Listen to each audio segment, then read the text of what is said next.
Pessoal, como eu havia falado há uns minutos atrás, as dúvidas vão ficar logo após com a palestra do professor doutor Rodrigo Jungmann. Pronunciei certo? Com os muros intelectuais que ainda precisam ser derrubados. Como? Jungmann. Jungmann. Jungmann. Qual? Jungmann. Aportuguesado, tá bom. Beleza.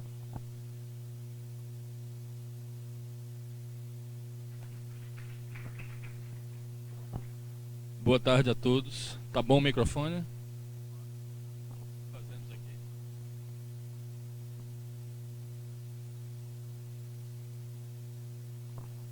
Alô? Tá bom? Tá bom agora? Todos ouvem bem? Ok, pessoal. Antes de mais nada, dois brevíssimos comentários. O primeiro, evidentemente, é para agradecer pelo convite, partido aqui do nosso amigo Augusto, que me honra imensamente, sobretudo, bom, tem o fato de pela primeira vez estar conhecendo Mato Grosso do Sul, a cidade de Campo Grande, muito agradável e arborizada, e desde que eu cheguei eu pude perceber a amabilidade das pessoas aqui e tem me agradado muito, espero conhecer mais. Talvez no último dia a gente faça um city tourzinho, né, para conhecer melhor, e, enfim, conhecer um pouco mais a cidade, né? É um grande prazer estar aqui com vocês é um grande prazer e uma grande honra estar aqui com vocês, ainda mais na companhia dessas feras aqui, né, algumas das quais eu estou conhecendo pessoalmente pela primeira vez, mas o Vilar eu conheço desde o Pleistoceno, pelo menos. Já conheço há bastante tempo. E, bem... Sim? Agora, alô? Tá melhor? Que bom, que bom. Então, o meu agradecimento, ok? E eu gostaria de fazer uma breve explanação sobre a estrutura da minha fala. Inicialmente, eu falarei de um outro muro, que não é propriamente o de Berlim, mas é um muro bem real e nefasto, que existe no Brasil, que é um muro que veda o acesso às posições de influência intelectual, por assim dizer, a pessoas fora do consenso esquerdista que prevalece em nosso país. E eu vou procurar exemplificar a existência desse muro que torna toda a vida do pensador ou do intelectual de direita, como queira chamar, o conservador / liberal, muito mais difícil em nosso país do que precisaria ser numa sociedade genuinamente pluralista e democrática. Vou fazê-lo por referência, em parte, ao meu caso pessoal, mesmo sabendo que meu caso é apenas um dentre vários que acometem um sem número de professores país afora, e vou fazê-lo também citando alguns dados bastante objetivos que eu tive a oportunidade de coligir em algumas bases de pesquisa. Sim, antes que eu me esqueça, eu talvez deva pedir desculpas a vocês. Diferentemente do professor Adriano, eu sou um preguiçoso quanto mais, e por isso eu estou aqui sentado, né? Mas espero que vocês não fiquem aborrecidos comigo por causa disso. Depois que eu perder peso, mais uns 10 quilos, tal, aí eu encaro ficar 50 minutos aqui de pé, ou sei lá o tempo que for. Mas chegaremos lá. Muito bom, pessoal. Primeiro de tudo, uma triste confissão. Eu tenho que tirar isso do meu peito, até porque, sei lá, de repente vocês... um dia alguém um dia pode vasculhar minha vida, né, usar a BIM ou qualquer coisa do tipo, descobrir isso e querer usar contra mim. Então é melhor eu mesmo dizer. Confessarei. Com 17, 18 anos, 19 talvez, nessa fase, eu era comunista.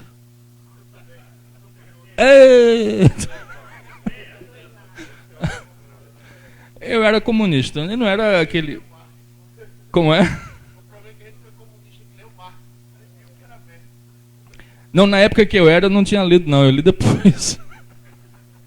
Na época que eu era, eu lia coisas muito menos significativas, assim, até medíocres intelectualmente, como o livrinho do Léo Huberman sobre a riqueza das nações, Não é bem Riqueza das Nações, é outro título que alude a Adam Smith, não me recordo agora. Um livrinho que resumia o Capital, de um autor italiano, cujo nome agora me escapa completamente. E aquele bendito, chegou a ser um clássico numa certa época, não propriamente um clássico, mas um livro de grande circulação, que era um livro, uma espécie de compêndio de popularização do marxismo de um intelectual francês chamado Georges Politzer. Não sei se já ouviram falar desse livro. Pois bem, eu li uma espécie de subliteratura marxista e, como garoto um tanto precoce intelectualmente que eu fui naquela época, depois descambei, né? Fiquei preguiçoso, vagabundo e tal. Mas naquela época eu era preguiçoso, eu era ativo, gostava muito de ler e me achava um gostosão por causa disso e tal. Eu achei muito chique me tornar marxista, comunista, essa coisa toda, e me achava muito culto por ter lido Politzer e Huberman e mais uma meia dúzia de porcarias. Então eu passei sim por uma fase comunista, mas felizmente durou pouco, né?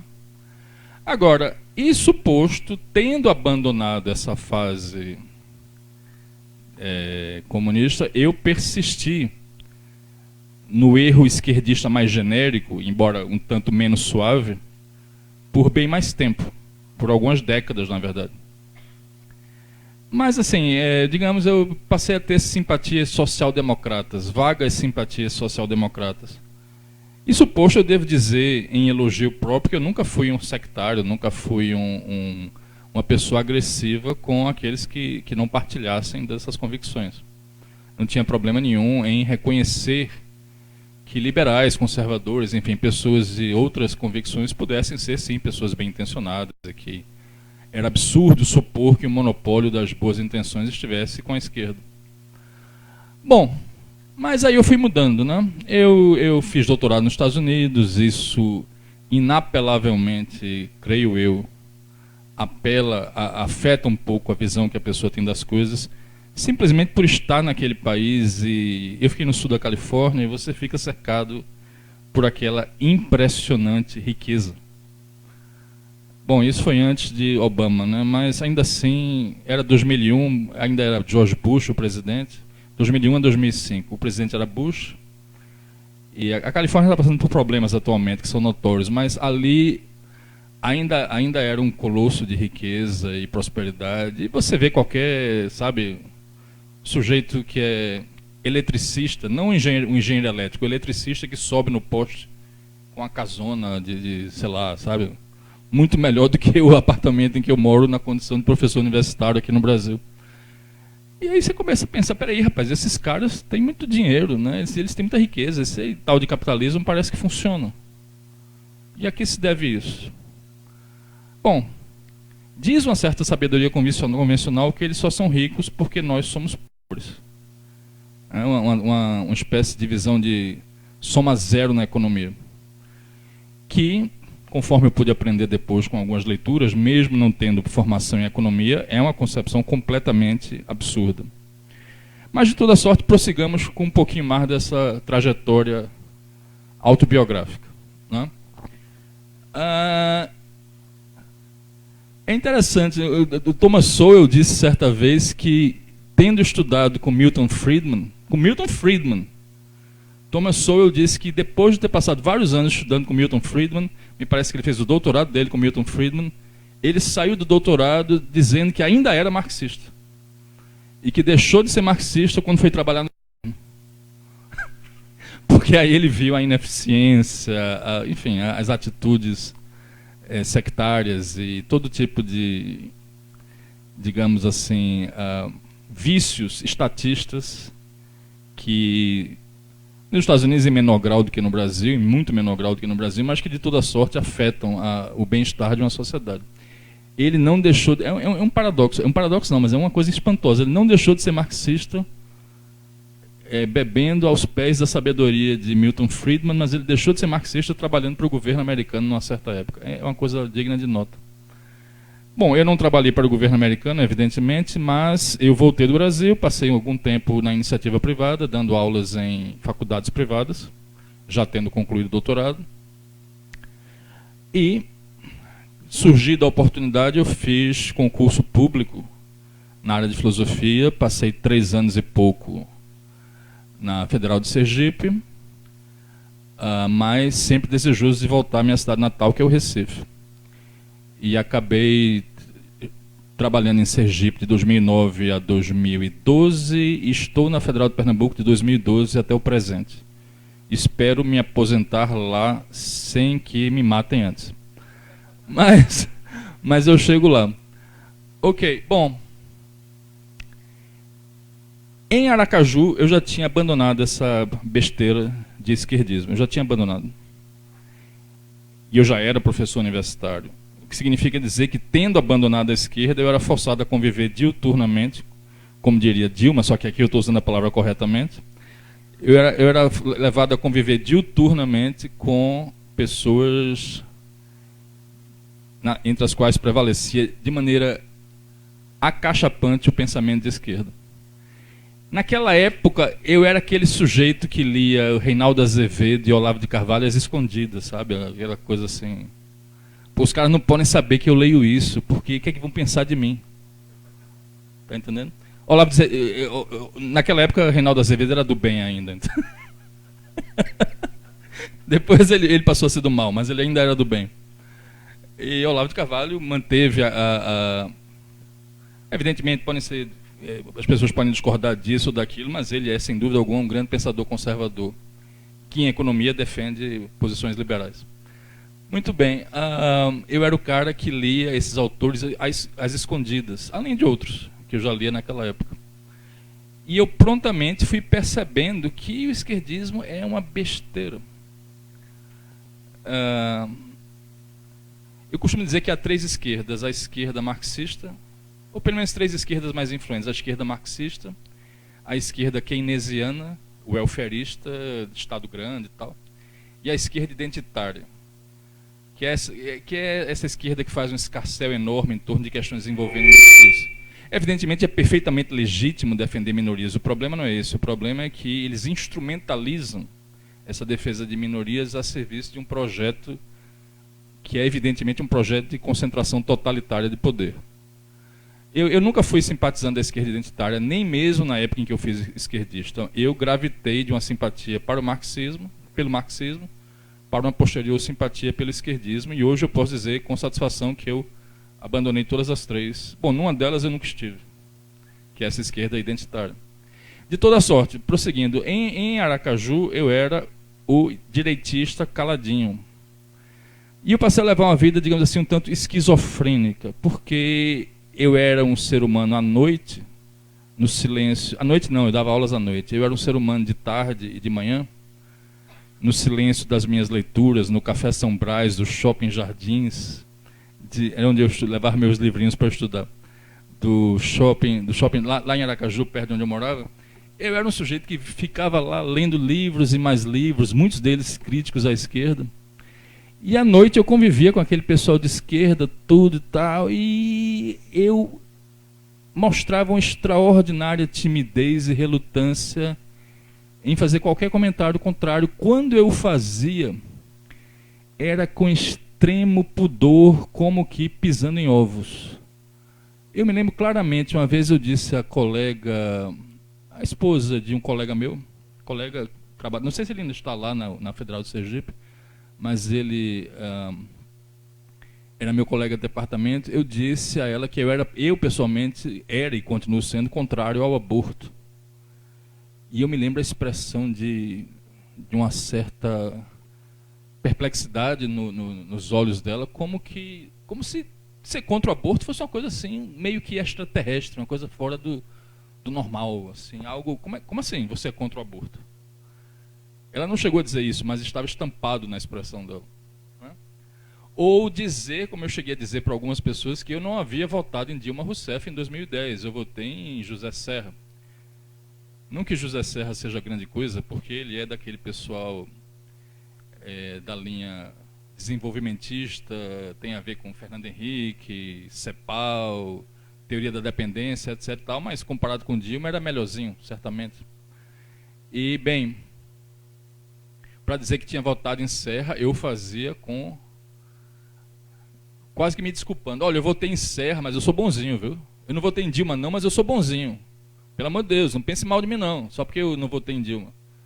Mas eu tô de boa aqui com vocês, tá? Longe de mim dizer que Dilma foi uma guerrilheira, como de fato foi. Eu procurava manter uma espécie de diplomacia acovardada, digamos. E até mesmo no que toca a convicções pessoais de natureza religiosa, que evidentemente ninguém é obrigado a partilhar. Eu, pessoalmente, sou um católico. É bem verdade que eu sou um católico meia tigela, não sou um católico praticante, como eu gostaria de ser. Mas eu acredito, na verdade, do catolicismo. E, naquele meio esquerdista circundante, a religião é tratada com uma certa zombaria. Eu lembro claramente de um colega, professor, hoje está em Brasília, mas na época estava na Federal de Sergipe, que ele disse assim, uma espécie de uma mistura de respeito, porém de estranheza. Fulano de tal, se referindo ao aluno, fulano de tal é cristão. Mas vejam só, fulano de tal é cristão. Mas ele é um cara legal, tá, fulano de tal é cristão. Peraí, até 50 anos atrás, nós vivíamos numa cultura em que praticamente todo mundo era cristão. E ninguém precisava ficar falando em tom de quem pede desculpas para dizer que é cristão, não? Coisa mais natural do mundo ser cristão, católico, evangélico, etc. Mas naquele ambiente era uma coisa assim, eu acho, peraí, como assim? O jeito agora ser católico ou evangélico é se declarar oriundo do planeta Vênus, ou do planeta Marte, ou de Saturno, Júpiter, sei lá. Eu olhava assim, eu não conseguia conversar direito com as pessoas, porque o distanciamento, o gap, né, a separação era tão grande de concepções, não só estritamente políticas e econômicas, mas existenciais mesmo, né, que eu me sentia um estranho no ninho.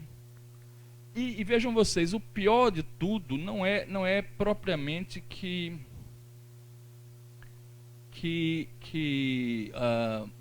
digamos, a minha vida naquela época fosse materialmente afetada, não era. Eu dava minhas aulas normalmente, eu era um professor, à época eu era um professor bastante popular, mas o que ocorria era o seguinte, isso cobra um preço muito grande, emocionalmente falando.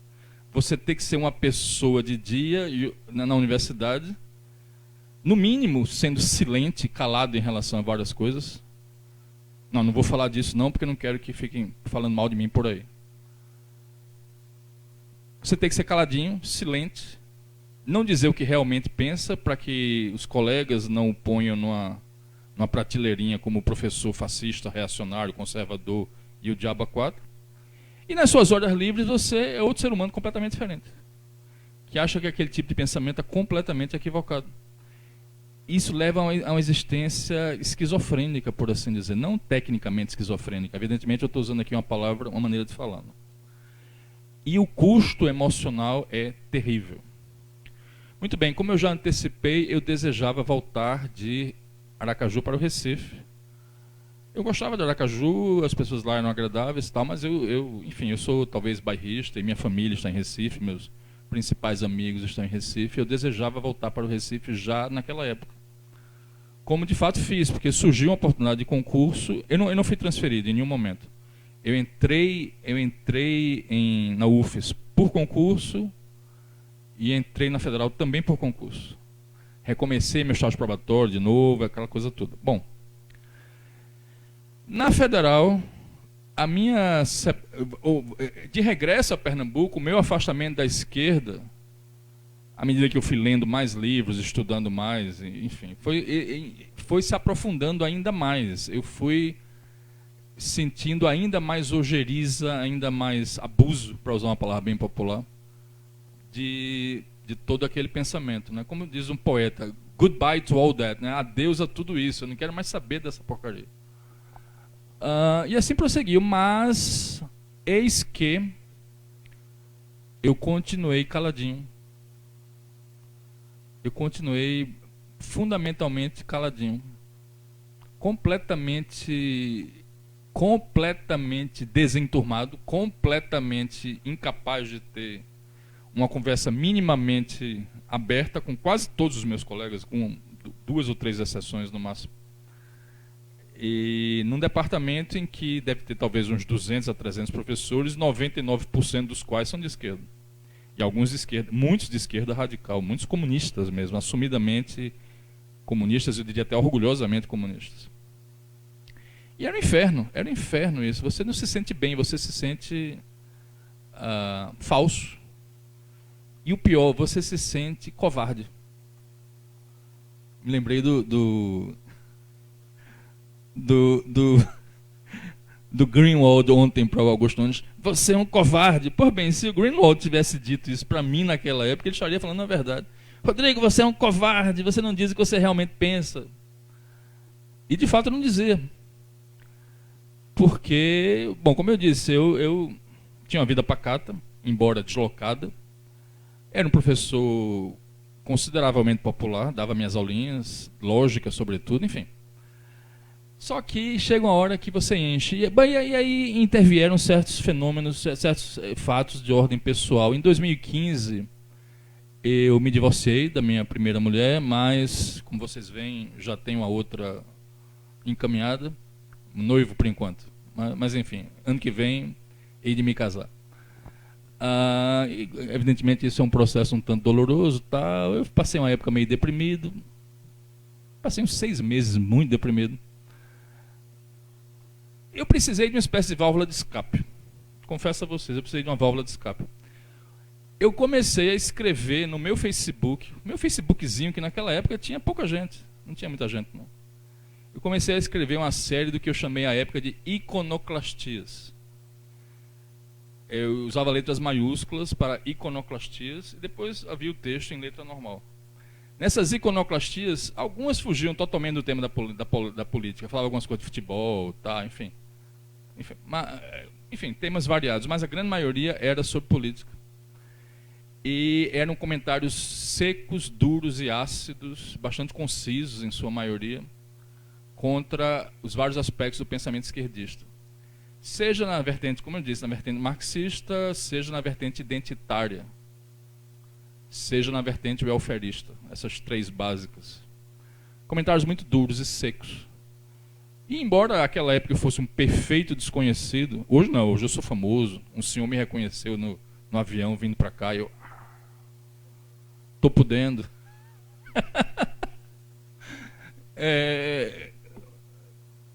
Naquela época, enfim, eu era perfeitamente um professorzinho obscuro de província e tal.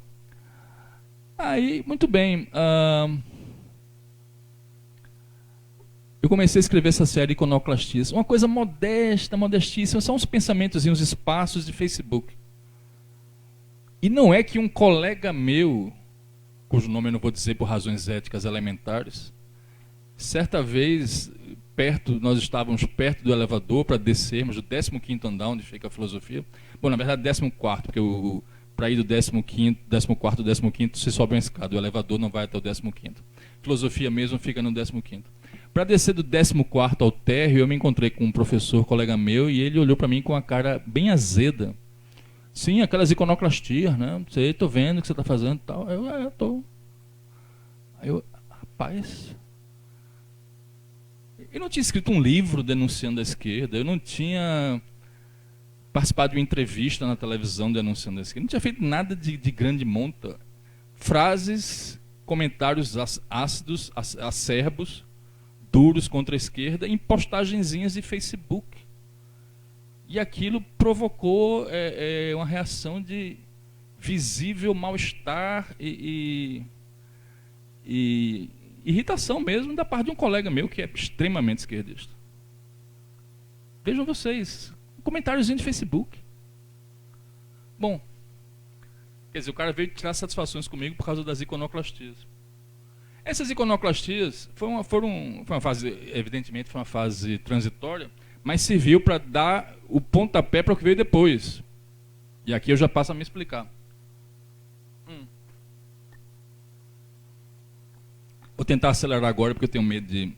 Como é que está de tempo? Está tranquilo? Está de boa? Ok. Em razão dessas iconoclastias, isso deve ter circulado entre os alunos, há sempre aquela minoria de alunos conservadores, /liberais.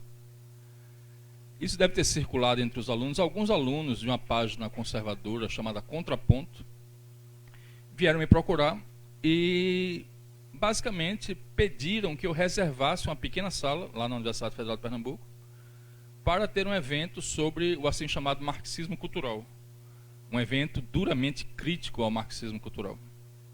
Enfim, esse marxismo para o lado identitário, essas teses, todos os excessos feministas, gaysistas, etc, etc, etc.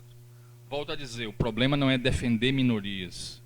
Defender minorias é bom, belo e nobre. O problema é instrumentalizar a defesa das minorias em serviço de um projeto de poder. E de uma forma hipócrita e seletiva. Mas isso a gente pode falar depois na sessão de perguntas e respostas. E, bem, alguns alunos me procuraram. Não chegamos a nos ver antes do encontro, combinamos tudo por Skype, reservei a sala. Sala 26, uma salinha na qual caberiam 30, 35 pessoas, não mais do que isso. Quer dizer, uma salinha pequena. Sala 26, segundo andar do CFCH, do Cefis. Minha alma mater, na UFPE. Ok, muito bem. Fomos no dia 3 de maio de 2016, que mudou minha vida completamente. Eu, na condição de professor que havia bancado o evento e havia encampado a ideia, fiz uma breve introdução de uns 20 minutos mais ou menos, e depois os 3 outros alunos que me procuraram fariam as suas apresentações sucessivas. Depois de mim falou um outro rapaz, um aluno, falou bem mais longamente do que eu. Já na fala dele começou a haver certas interrupções irritadas por parte de membros da audiência. A turma do fundão. Já notaram que o pessoal que quer bagunçar é sempre lá no fundão? Nunca fica na frente. A turma do fundão é que bagunça. Na turma do fundão, algumas pessoas de esquerda, claramente de esquerda, pela irritação demonstrada na sua expressão e pelos comentários que fizeram, já deram sinais de aborrecimento com certos comentários. Mas o segundo rapaz ainda conseguiu terminar a sua fala. Ele falou de Gramsci, basicamente, se bem me recordo. Depois veio um outro rapaz falar contrariamente aos excessos do feminismo radical. Começando por Simone de Beauvoir, que de certa forma foi a mãe de tudo isso, e culminando numa autora canadense. Eu achava que era americana, mas eu descobri um dia desse que é canadense. Uma autora canadense chamada Shulamith Firestone. E esse rapaz, muito correto, sério e honestamente, e com o texto nas mãos, ele tinha evidência textual, ele citou essa autora como tendo dito que havia uma necessidade de, nas palavras dela, romper o tabu de relações sexuais entre adultos e crianças. Por outras palavras, legitimar a pedofilia, embora ela não usasse a palavra pedofilia no texto. Depois eu tive curiosidade de baixar esse livro pelo Kindle e eu tenho a prova de tudo isso. Tudo que ele disse é verdade. Essa autora, de fato, teve essas posições extremadas e radicais. Ele não disse nenhuma mentira, ele não caluniou, nem injuriou, nem difamou, porque tudo que ele disse é verdade. Além do mais, a pessoa criticada é morta. Não existe crime de honra contra mortos. Bom, talvez se os descendentes dela quisessem reclamar, mas eu acho que ela não tem descendentes. Enfim, além do mais, é o povo do Canadá, quer dizer, se bem que ela depois foi puxada. Houve algumas críticas a Lula, houve críticas a Fernando Henrique também, algumas das pessoas vivas que poderiam ter nos processado se soubessem, mas essas pessoas eu suponho que têm mais o que fazer, não? Mas eu posso assegurar o seguinte: naquela sala não foi cometido nenhum crime, não foi cometida nenhuma irregularidade, não houve incitação à violência, houve um uso regular e devido da liberdade de expressão. Muito bem. Esse segundo rapaz a falar, depois de mim, né? Falou o segundo falando de feminismo. Né, e quando ele estava falando, a interrupção dele a fala dele foi interrompida pela entrada intempestiva de uma professora de antropologia lá da Universidade Federal de Pernambuco, que entrou lá na sala, perguntou assim, como quem não quer nada, ela perguntou: quem é o responsável por este evento? Aí eu que estava na mesa da frente, assim, ela disse: não, sou eu. Aí ela foi entrando na sala devagarzinho e tal. Olha, professor, esse evento aqui não é legítimo, não. Como assim não é legítimo? Eu sou professor da casa, como a senhora, como qualquer um dos professores. Eu tenho total legitimidade para reservar um espaço, como qualquer um tem. Qualquer professor tem o direito de reservar um espaço para promover um evento acadêmico. Ou artístico, ou, enfim, qualquer coisa que não destoe, até mesmo, sei lá, fossem cantores que eu levasse lá, desde que não interrompesse, não afetasse aulas de outros alunos, professores, não teria problema nenhum. Qualquer professor tem o direito de promover um evento. Evidentemente, eu sou professor da casa, concursado, legítimo. Ela começou dizendo que o evento seria ilegítimo, o que evidentemente é um absurdo. E depois ela disse o seguinte, não posso admitir que sejam feitas calúnias ao feminismo, palavras dela. Bom, calúnias ao feminismo.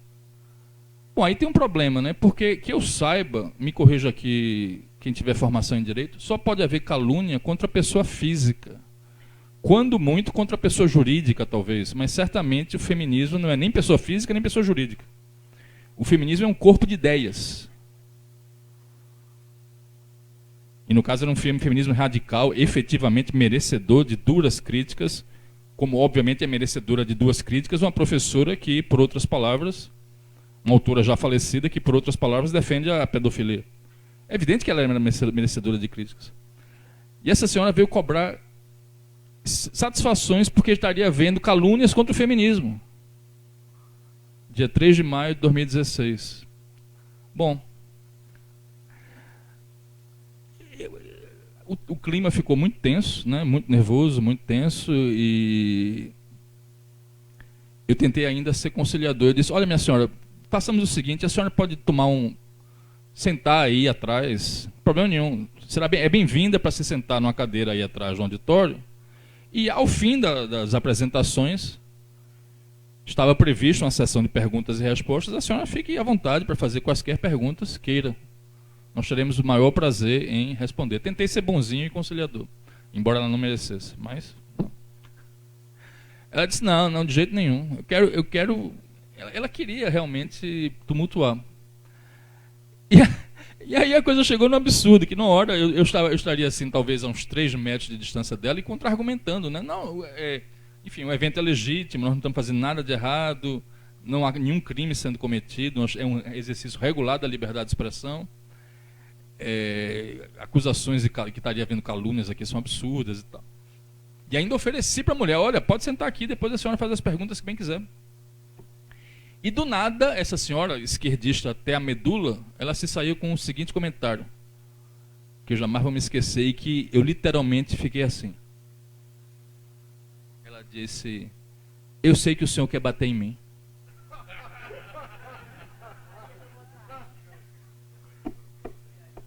Eu sei que o senhor quer bater em mim. Quer dizer, a mulher não... é a primeira vez que eu tinha visto aquela professora na minha vida. Ela não me conhece pessoalmente. Não conhece o meu passado, o meu histórico de vida. Não conhece o meu caráter, não sabe nada de mim. Nem sequer ouviu dizer que um dia eu bati em alguém. Não, a mulher larga do nada. Eu sei que o senhor quer bater em mim. Aí como é? Bom, depois de uma meia hora, eu estou passando mais tempo nesse evento porque tudo derivou daí.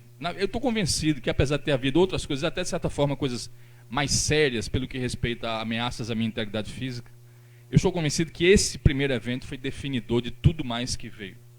Certo? Depois de uma meia hora, conseguimos finalmente fazer o pessoal sair e... Na época, Dilma já havia sido submetida ao impeachment na Câmara, né? Mas ainda não no Senado. Estava naquela fase intermediária, da interinidade do Temer. Evidentemente, depois ela foi... o impeachment transitou completamente e o Temer passou a ser presidente. Como esse pessoal de esquerda sempre mistura as coisas, eles saíram gritando... Fascistas, ainda lembro perfeitamente, fascistas, golpistas, não passarão. Fascistas, golpistas, não passarão. E ficaram nisso, na porta, à medida que iam saindo. E, aliás, o evento prosseguiu, embora tenso, com alguns alunos de esquerda fazendo mais perguntas e provocações e tal, mas acabou. No final, a gente saiu, por assim dizer, por um corredor polonês, em que, felizmente, ninguém nos agrediu, mas o pessoal ainda estava do lado de fora. Tudo começou aí. No dia seguinte, quarta-feira, eu não dava aula, eu fiquei sabendo que uma comissão, aspas, de alunos ou professores, não tenho como saber exatamente, porque alguma alma caridosa me passou a informação pelo Messenger do Facebook. Uma alma caridosa me passou a informação de que várias pessoas tinham ido ao departamento de filosofia se queixar daquele professor terrível, fascista, que havia ousado criticar o marxismo. Vejam vocês que coisa impressionante. E eu soube também de que chegou a haver uma reunião do centro, ou seja, uma coisa interdisciplinar, para saber o que fazer a respeito. E que só não se fez nada a respeito por um voto. Houve uma pessoa lá que, embora de esquerda, tinha algum resquício de vergonha na cara e que, em nome da liberdade de expressão, foi contrário a que eu fosse submetido a qualquer censura, etc, etc, etc.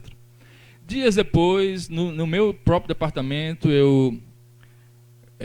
ia haver uma reunião de qualquer forma, eu usei da palavra para falar do caso. Em vez de haver uma manifestação irrestrita de solidariedade contra um colega cuja liberdade de expressão havia sido grosseiramente violentada, vários dos meus colegas tentaram me encurralar. Não, veja bem, você tem uma parte da culpa também, você também tem uma parte da responsabilidade. Como assim? O que é que eu fiz? É incrível isso, mas foi assim que aconteceu.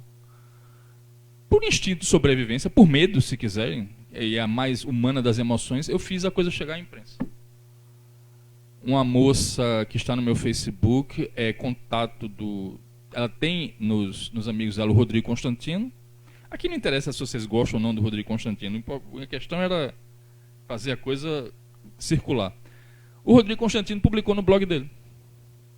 A última vez que eu chequei tinha tido mais de 800 compartilhamentos.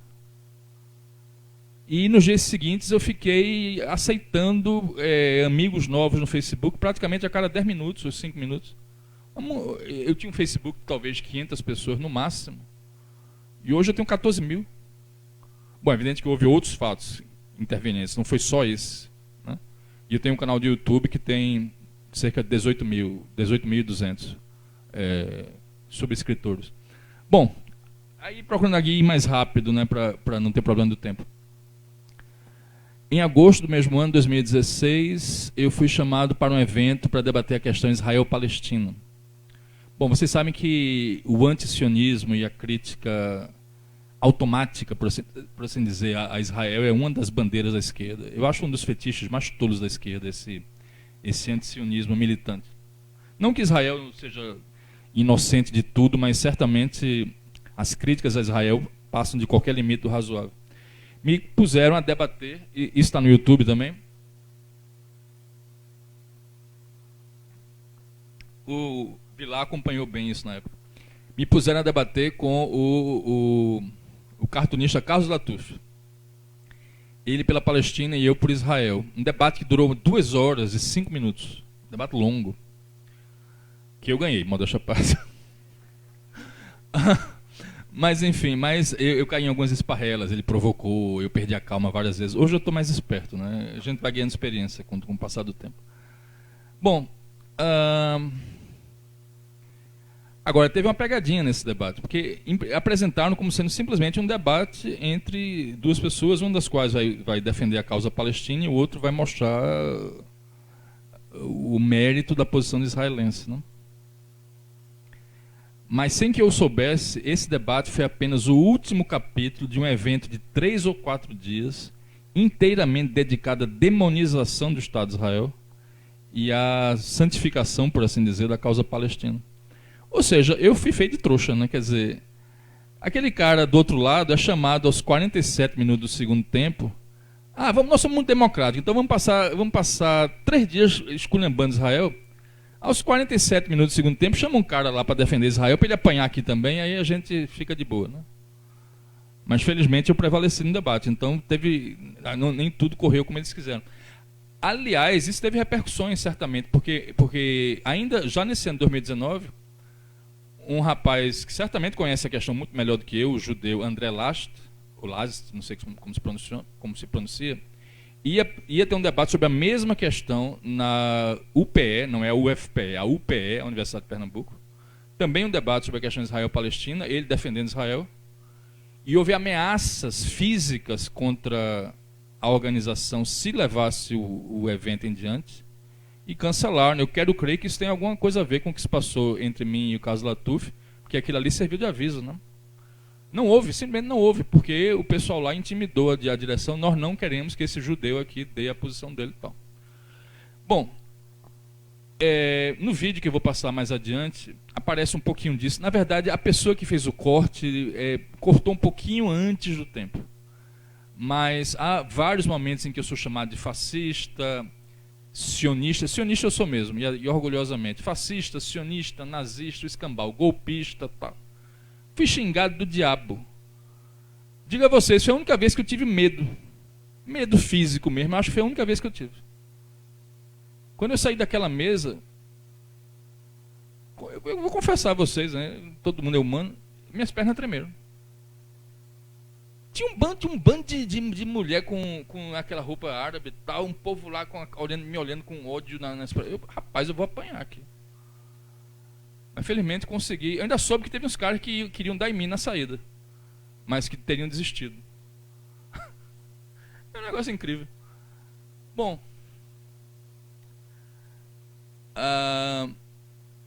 outubro do mesmo ano, sou chamado a Caruaru para um evento na Fafica. Ou melhor, no caso, uma palestra minha na Fafica. Havia tido várias pessoas criticando o Escola Sem Partido, eu estava lá para defender. Um auditório, lá naquela instituição, em Caruaru, e o auditório estava lotado, cheio, e eu estava, antes de ir para a mesa, eu estava assim na primeira fila, ou na segunda. Eu não havia pego o microfone ainda para falar e já estavam me xingando, sem que eu sequer tivesse vindo fisicamente à mesa. Me xingaram do começo ao fim. Literalmente, não teve trégua. Eles ficaram me xingando do começo ao fim. Certo? E teve uma certa hora que eu cometi essa ousadia suprema de criticar Nosso Senhor Jesus Cristo, quer dizer, Paulo Freire, como sendo na verdade, uma tragédia que Paulo Freire seja o patrono da educação brasileira. Eu cometi essa ousadia, vejam vocês. Eu critiquei Paulo Freire numa faculdade brasileira, dominada pela esquerda. Nessa hora, um professor, não foi aluno não, um professor da casa, se dirigiu a uma mesa, como essa aqui, fisicamente retirou o microfone da minha mão, e evidentemente acabou a palestra ali. E depois ele pegou o microfone, com o mesmo microfone que ele havia retirado, ele se dirigiu à plateia para dizer que não admitiria críticas a Paulo Freire naquela casa, naquela instituição. Simplesmente não as admitiria. Onde é que fica a liberdade de expressão? Onde é que fica o suposto pluralismo consagrado no artigo 5º da nossa Constituição Federal? Bom, o evento estava acabado, eu tinha que voltar para o Recife, eu tinha ido para lá de carona, um amigo nosso ia me levar de volta ao Recife, e eu tinha que sair. Chegaram a sugerir que eu saísse por uma porta lateral. Professor, tem umas 100 pessoas, 200, sei lá quantas aqui do lado de fora, gritando, vociferando, tal. Como é que vai ser? Eu disse, não, eu vou sair pela mesma porta que entrei. Isso eu deixei claro. Resolvi correr o risco, vou sair pela porta que entrei. E aí vocês vão ver no vídeo daqui a pouco. Enquanto eu me encaminhava para sair, uma horda de malucos à minha volta gritando fascista, fascista, fascista, fascista, fascista, fascista. E teve uma hora que eu tive que segurar a onda, né? Eu não ia ficar abatido, claro que por dentro eu estava me doendo, mas eu tive que segurar a onda e procurei me manter ereto, firme. E num determinado momento eu olhei assim para um cara que estava atrás de mim e disse, defina fascismo. Aí eles ficaram mais agressivos ainda, e ninguém definiu o fascismo. E fui andando, até sair. Fomos ao carro, quiseram bater, não quiseram chutar o carro também, mas, enfim, conseguimos sair. Por pouco eu não apanhei naquele dia. Estou convencido disso. Felizmente havia talvez umas 10 pessoas que tinham ido comigo, que estavam do meu lado e deram uma certa retaguarda. Quer dizer, é uma coisa insana. Não pode criticar Paulo Freire. Aí vem gente dizer que a esquerda não domina 99% da Universidade Brasileira, ou pelo menos na área de humanas. Isso é coisa de gente sonsa, como eu cheguei a dizer num depoimento na Câmara Federal. Bom, a essa altura eu já era Satanás na Federal de Pernambuco. Satanás. Aliás, uma vez eu estava descendo da escada do 15º para o 14º para pegar o elevador, e eu vi uma moça dizer baixinho assim, porque às vezes eles me chamam de fascista, mas às vezes usam outras palavras, substantivos e adjetivos. Aí eu vi uma moça dizer baixinho assim: falou do Satanás, ele apareceu. Satanás. Eu fui promovido de fascista a Satanás, quer dizer, cada dia é pior, né Vilar? Chegou, falou do Satanás, rapaz, agora eu sou Satanás. Falou do Satanás, ele apareceu. Tá bom. Em dezembro desse mesmo ano, aconteceram aquelas invasões ilegais das faculdades, das universidades, no Brasil afora, né? Supostamente, pelo menos o objetivo ostensivo era proteger, era o governo Temer ainda. Isso ainda em 2016. O objetivo ostensivo era protestar contra a PEC dos gastos. E uma outra PEC do fim do mundo, exatamente, que eles chamavam de PEC do fim do mundo. Que na verdade não era nada daquilo, cá entre nós, mas seja como for. Você, como economista, sabe disso bem melhor do que eu. Não? Como o meu centro em particular, o Cefis, que é um edifício alto de 15 andares, filosofia, como o filósofo vive no mundo da lua, né? Naturalmente a gente tem que ficar no 15º.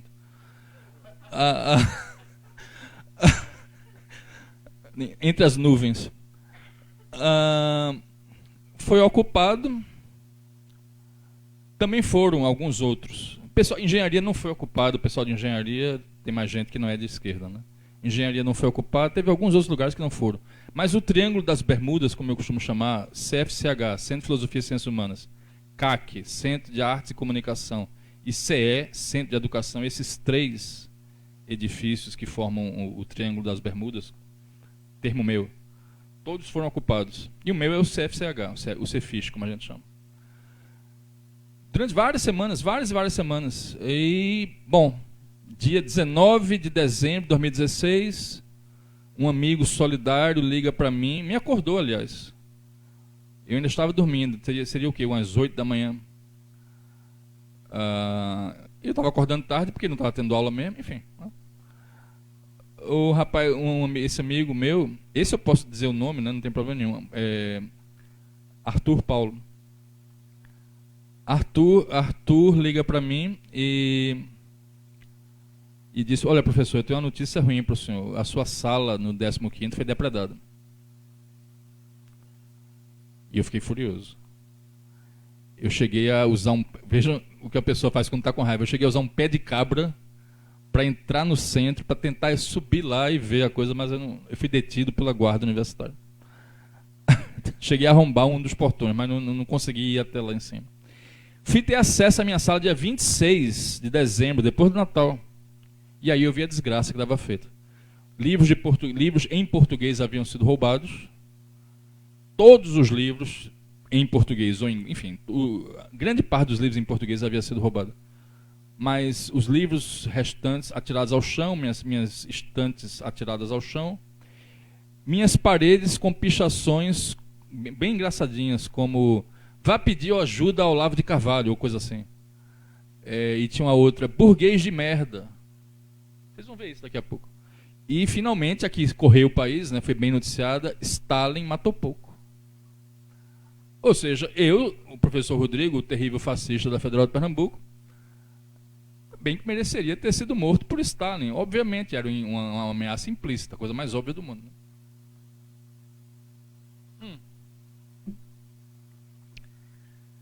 Aí, enfim, ao longo de todo esse processo, a esquerda me odiando e gente de direita me adicionando nas redes sociais e tal.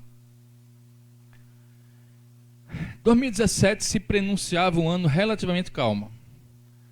Mas, em outubro, eu fui procurado por um grupo de alunos desejosos de reservar o auditório do térreo do CFCH para a exibição do filme Jardim das Aflições, acerca da vida e obra do professor Olavo de Carvalho. O filme chegou a ser exibido, haveria uma sessão de debates depois, com o cineasta e 2 intelectuais convidados, mas não houve o debate porque do lado de fora houve um quebra-pau. O pessoal de esquerda partiu para cima. A agressão partiu inequivocamente do pessoal de esquerda, inconformado com o fato de haver um evento em que havia uma presença massiva de conservadores. E mais especificamente de futuros eleitores do Bolsonaro. E simpatizantes do Olavo de Carvalho. E um cara lá da esquerda partiu para a agressão. E aí ficou famoso o Japa da Federal. Não é o Japa, não é o japonês, é outro Japa da Federal, né? Esse Japa da Federal eu conheço. Na verdade parece que ele é chinês, ou de ascendência chinesa. Mas como a gente não diferencia, é tudo Japa, né? É tudo Japa. O Tsuklin.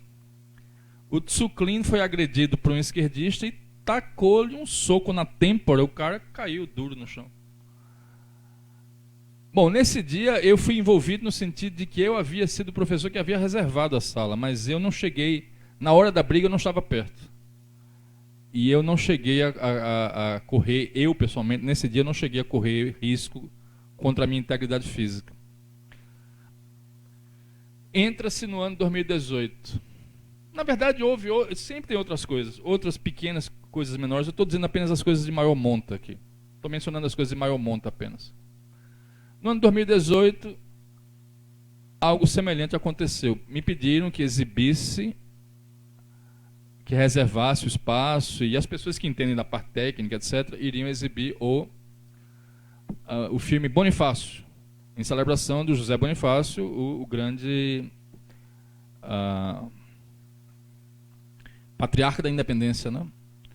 Uma vez mais, aqui não é o caso de dizer que o sujeito era totalmente bom, totalmente ruim, etc., mas é uma figura historicamente importante, indiscutivelmente. O filme, uma vez mais, chegou a ser exibido até o fim, mas na saída houve agressões. Houve um rapaz, aluno meu, na verdade não aluno meu, mas, enfim, da turma que gosta de mim, no qual se atirou um ovo. Houve um outro rapaz no qual jogaram uma pedra ou algum outro objeto contundente, ele teve um corte sobre o supercílio. Essa imagem, infelizmente, eu não tenho aqui. Mas, bom, pelo que respeita a mim, até houve um equívoco. O Guilherme Macalossi, por exemplo, que é um jornalista muito respeitável, que é meu amigo no Facebook, ele disse num programa dele que eu havia sido acuado na cantina. Não é bem assim. Eu fui para a cantina porque eu estava com fome. Acabou o filme, eu fui para a cantina porque eu estava com fome. E eu ia dar aula às 8h30 daquela noite. E a ironia da coisa é que na hora que começa a confusão, o pessoal de esquerda fica... Ah, sim, eu esqueci de dizer. Antes do filme teve outra confusão que vai aparecer para vocês também. Perto da entrada, um pessoal de esquerda me xingando e tal, e eu filmando. No fim, eu estava na cantina, eu ia simplesmente fazer um lanche.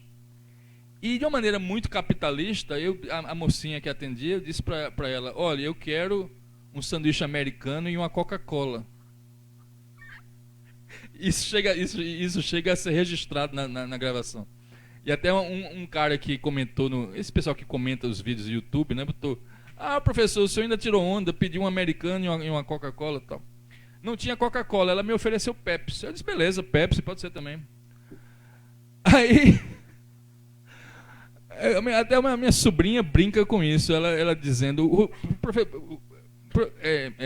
professor, tio, isso é a sua cara, quer dizer, o mundo caindo lá fora e você querendo comer. Você pedindo um americano e uma Coca-Cola, que ia ser Pepsi. Aí entrou a guarda universitária e os caras disseram a mim, professor, nós não podemos garantir sua integridade física, tem aí lá de fora umas 20, 30 pessoas. Nós não podemos garantir sua integridade física aqui, o senhor vai ter que ir para casa, nós vamos levar o senhor na sua casa. E aí eu fiquei meio deprimido, porque eu não pude comer o americano e beber a Coca-Cola, ou a Pepsi. Eu tive que suspender o pedido. Isso foi chato. Eu cheguei... É o lado cômico da coisa. Eu cheguei a perguntar ao guarda, peraí, mas não dá para eu comer antes, não?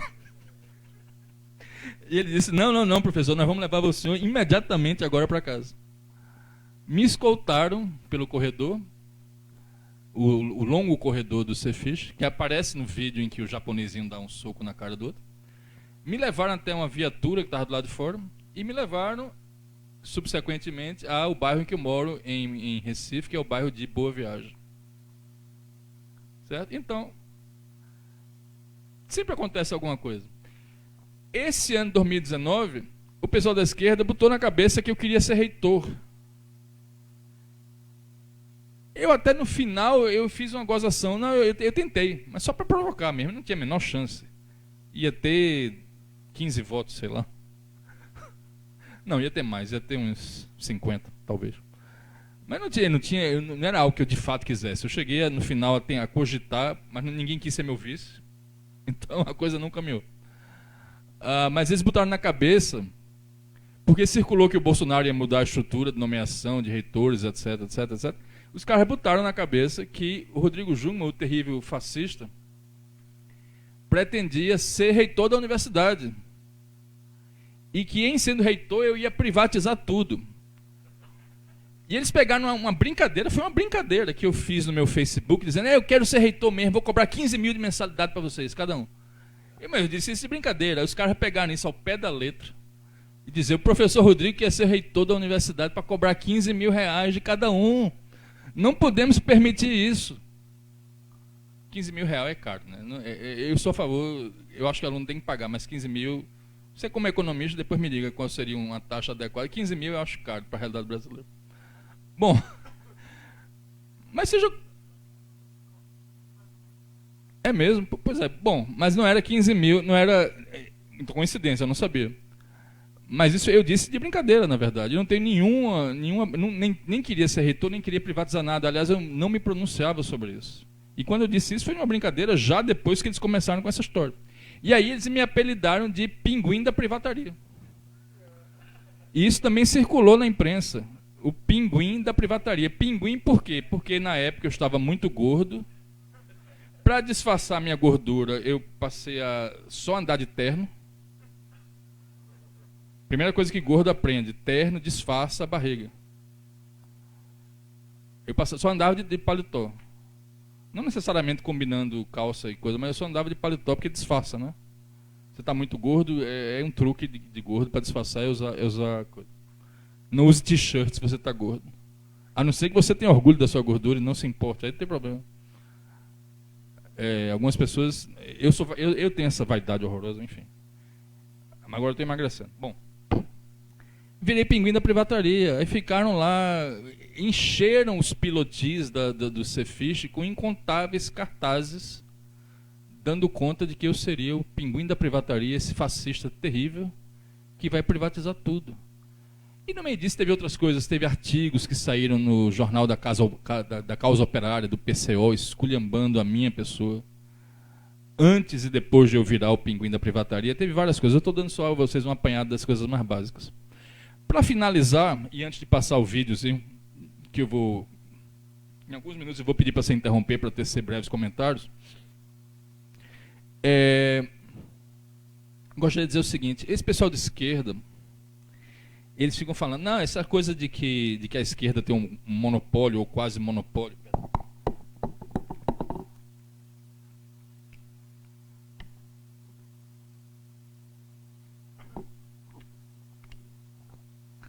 Essa coisa de que a esquerda tem um monopólio ou quase monopólio da universidade pública brasileira seria uma falácia. Pública e privada até certo ponto.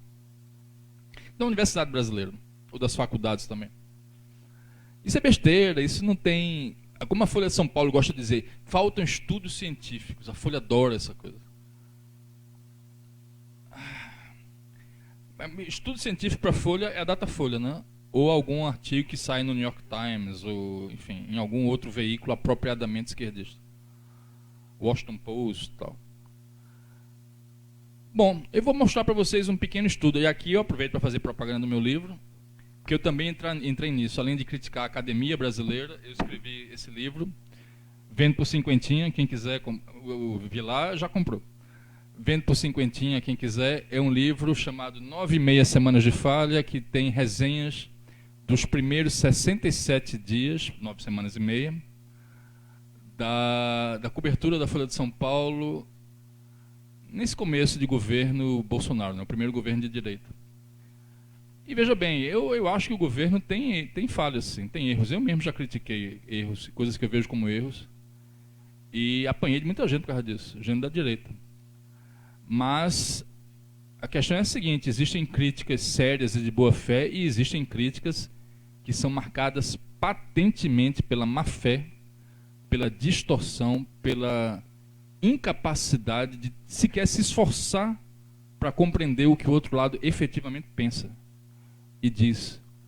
Certo? Como eu não sou economista, conheço pouco de economia, eu vou ter que pegar um bocado de bibliografia com você, viu? Porque eu preciso conhecer a economia. Um dia eu quero ser presidente da República, eu preciso conhecer.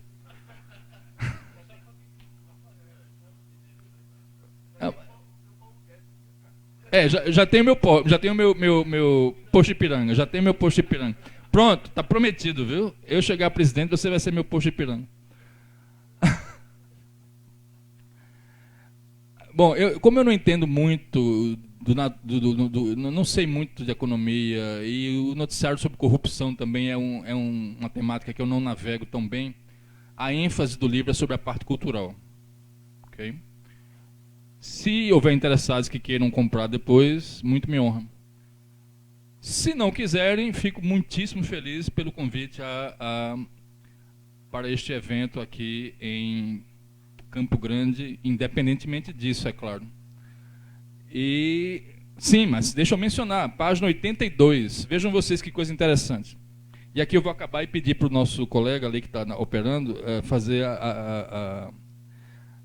a exibição dos vídeos que estão no YouTube, todos eles. E eu gostaria de, já que a Folha de São Paulo gosta tanto de estudos, eu gostaria de mencionar um estudo que eu fiz. Existe no CNPq uma coisa chamada Diretório de Pesquisas do CNPq. Diretório de Grupos de Pesquisa do CNPq.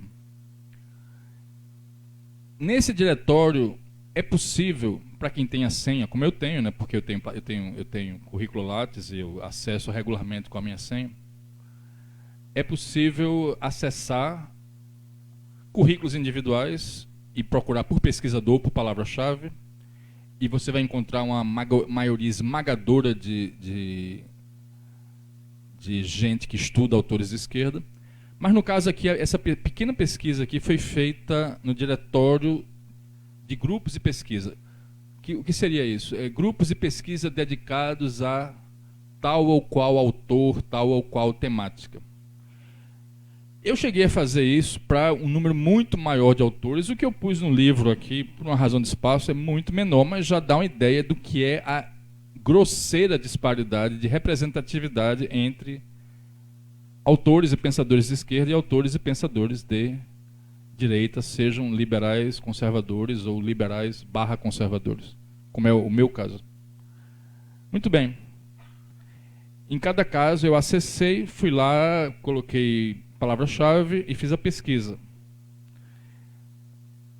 No que segue, eu vou mencionar sequencialmente um autor de esquerda e outro de direita e direi o número de ocorrências para cada uma dessas buscas. Ok? Estão prontos? A coisa talvez seja pior do que vocês imaginam. Marx, 207.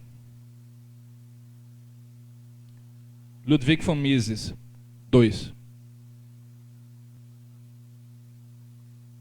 Gramsci, 15. Raymond Aron, que já foi mencionado aqui pelo Adriano. Não, foi mencionado no almoço hoje. No almoço. Raymond Aron, 0. Foucault, o queridinho, né? 76. Roger Scruton, 0. Paulo Freire, o Freire burro, né? Paulo Freire, 51. Gilberto Freire, com Y, o Freire genial, 1. Aí, volto a dizer, como eu disse na Câmara Federal, depois disso, os caras quererem dizer que a esquerda não domina completamente a Universidade Brasileira é coisa de gente sonsa. Nada mais do que isso. Portanto, é outro muro que precisa ser derrubado. O professor Olavo gosta de dizer que isso se deve à chamada infiltração gramscista, a ocupação de espaços pela esquerda. Eu acho o seguinte, isso está correto. Mas eu acho que é parte da explicação. Porque eu acho que a direita tem uma parcela de responsabilidade nisso. Vou procurar explicar isso o mais brevemente possível, antes de finalmente passar o filme e concluir. Como diz Thomas Sowell, no livro chamado Intellectuals in Society, intelectuais, em sentido amplo, que seria o intelectual tradicional, mas também o intelectual orgânico, a inteligência, etc. e tal. Intelectual orgânico é um termo de Gramsci, evidentemente. Intelectuais são pessoas que lidam com ideias e que ganham a vida com ideias. Diferentemente da maioria esmagadora das pessoas comuns que ganham a vida entregando produtos e serviços. Certo? Basicamente, o que é que acontece? De modo geral, as pessoas de direita tendem a estar no campo dos indivíduos que lidam com produtos e serviços. E a esquerda tende a estar no campo daquelas pessoas que lidam com ideias. E isso, por si só, dá à esquerda uma vantagem colossal, muito maior do que a gente pode imaginar. Por quê? Bom, uma perguntinha retórica aqui. Quantos filósofos vocês são capazes de citar da Grécia Antiga? Vocês serão capazes de citar alguns. Disse que seria capaz de citar 5. Haverá pessoas aqui que seriam capazes de citar 3, 4, ou até mais. Enfim. Quantos pintores vocês são capazes de citar do Renascimento? Quantos filósofos vocês são capazes de citar do Iluminismo? E por aí vai. Um grande número. Por quê? Porque isso fica. Uma coisa que se diz contra o intelectual com frequência é que isso não serve para nada, isso não tem utilidade prática, isso... O que de certa forma é verdade. De certa forma é verdade. Muita coisa que se faz na vida intelectual não tem aplicação prática, ou pelo menos não tem aplicação prática imediata. Mas é aquilo que fica para o futuro. É aquilo que fica para influenciar as mentalidades das gerações. É aquilo que forma as mentalidades. Então isso não pode ser subestimado. A direita não pode se evadir de tomar parte na vida intelectual e ficar apenas lidando com produtos e serviços, porque produtos e serviços são consumidos, mas eles não são transmitidos de um cérebro humano para outro cérebro humano. O que pode ser transmitido de um cérebro humano para outro cérebro humano, por definição, são ideias. E se a direita, os liberais, conservadores, não só no campo da economia, que evidentemente é importante, mas no campo da cultura em sentido amplo, literatura... Quantos literatos de direita existem no Brasil? Pouquíssimos. Quantos atores de direita existem no Brasil? Pouquíssimos. Quantos dramaturgos de direita existem no Brasil? Pouquíssimos. Enfim, vale para a vida cultural no sentido mais amplo possível. Em parte se deveu, sim, à ocupação gramscista de espaços, como o professor Olavo tanto enfatiza nos seus trabalhos. Mas eu acho que em parte se deveu a uma certa omissão por parte das pessoas de simpatias conservadoras e liberais, que talvez até em parte por uma questão temperamental mesmo, tendem a se ocupar mais com o lado prático da vida. Como diz o David Horowitz, o conservador ou o liberal normalmente é alguém que quer fazer coisas. E o esquerdista é alguém que quer dizer coisas. E Thomas Sowell, numa formulação que eu considero brilhante, ele divide o mundo entre fazedores e faladores. Doers and talkers. Tem muito mais gente de direita entre os doers. É por isso que a economia, apesar de tudo, segue aí, né? Capitalisticamente, mal ou bem, embora seja o crony capitalism, segue. E nós ainda não estamos como a Venezuela, e queira Deus, não estaremos nunca. Mas na vida cultural, a esquerda toma conta de tudo, porque a esquerda tem quase a totalidade dos talkers, dos que falam. E por mais que nós, gente de direita, eu sou uma exceção, né? Eu sou de direita, mas eu estou no campo dos talkers, dos que não fazem coisas propriamente, mas trabalham com ideias. A direita tem que se fazer mais presente nessa área, ok? Para que esse muro que isola, que veda, que limita completamente o acesso do pensamento liberal conservador, que praticamente proíbe, informalmente, não formalmente, até porque seria inconstitucional, mas que informalmente quase que proíbe o pensamento liberal conservador nas universidades, para que ele tenha vez. Ok? Ok, meus amigos, essas são minhas breves reflexões. Eu gostaria de concluir passando o vídeo para vocês verem em imagens. Assim, a primeira do marxismo cultural foi a mais importante, como eu disse, mas o registro imagético é pequeno. Infelizmente não tem muita coisa, tem só um pouco da confusão. Os eventos subsequentes têm mais. Okay? Ele vai passando e eu vou comentando. Talvez, se necessário, eu fazendo breves interrupções e aí eu concluo.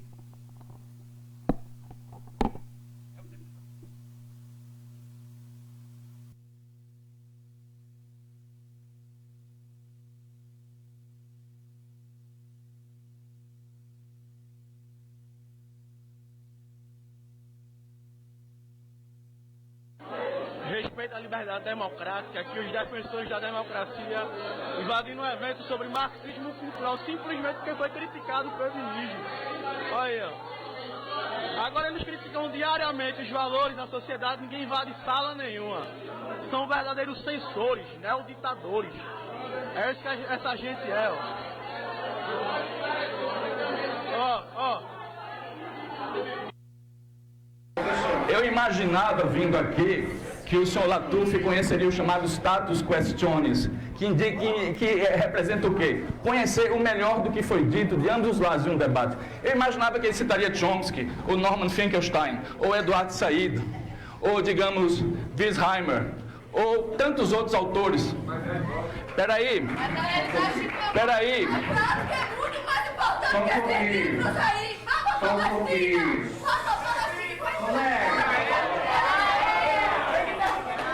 Assim não vai dar certo. Vamos lá. Vamos usar o argumento decisivo. Israel não vai sair de lá. Suponha que Israel fosse esse monstro todo. Não é, mas suponha que fosse esse monstro todo. Suponha que fosse esse monstro todo, mas não é. A existência, eu não estou interrompendo, senhorita, por favor. A existência de Israel é um fato consumado, com o qual os árabes vão ter que conviver. Inúmeras vezes é impossível desfazer um fato consumado sem criar um estado de coisas infinitamente superior ao fato consumado que se quer substituir. O atual fato consumado da existência de Israel só pode ser desfeito com um banho de sangue. É isso que os senhores desejam? Que o Irã lance bombas? É um fato consumado que não desaparecerá e que será resolvido com a concordância palestina em negociar a paz, coisa que se recusaram a fazer por 3 vezes. Isso é fato histórico, líquido e certo, que o senhor Latuf negou, mas não conseguiu refutar com base em fontes primárias.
Cara, isso é um elogio, hein?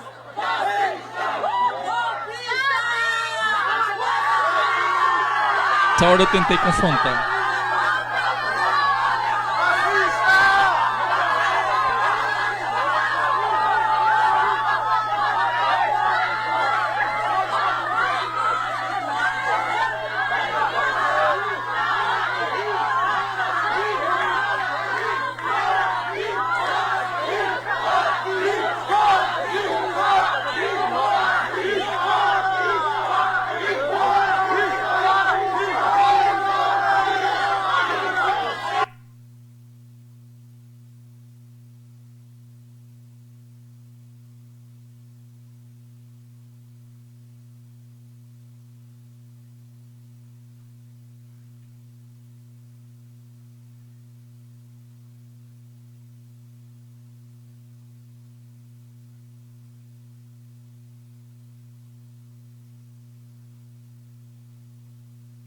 Sim, não, Danilo Gentili não. Sim, aqui no filme sobre Olavo de Carvalho, que teve a agressão da esquerda e a confusão subsequente.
Os próximos dois finais são quando foi exibido o filme sobre José Bonifácio.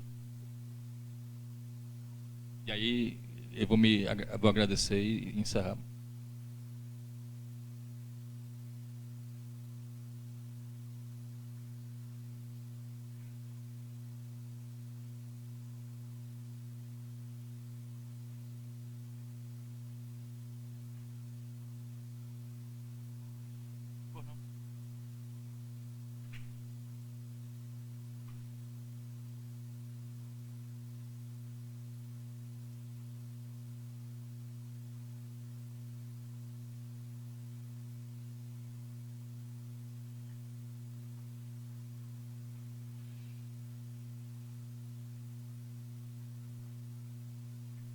O primeiro vídeo que vai passar é antes da exibição do filme. E o primeiro vídeo que vai passar é antes da exibição do filme. Eles me hostilizaram junto a um dos portões. E o seguinte, como eu disse, eu estava na cantina e ficaram me ameaçando lá de fora. A guarda universitária houve por bem me levar na viatura até a minha casa.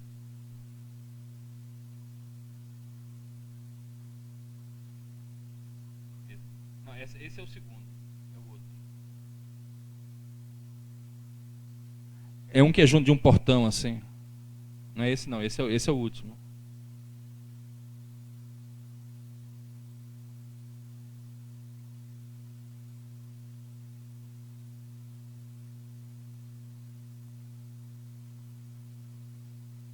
Quer que eu vá aí para localizar?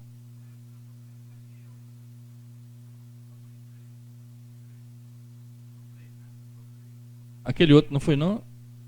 Ah, então mostra esse. Tudo bem.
Ok, meus amigos, muito obrigado. E creio que passaremos em seguida a sessão de perguntas e respostas.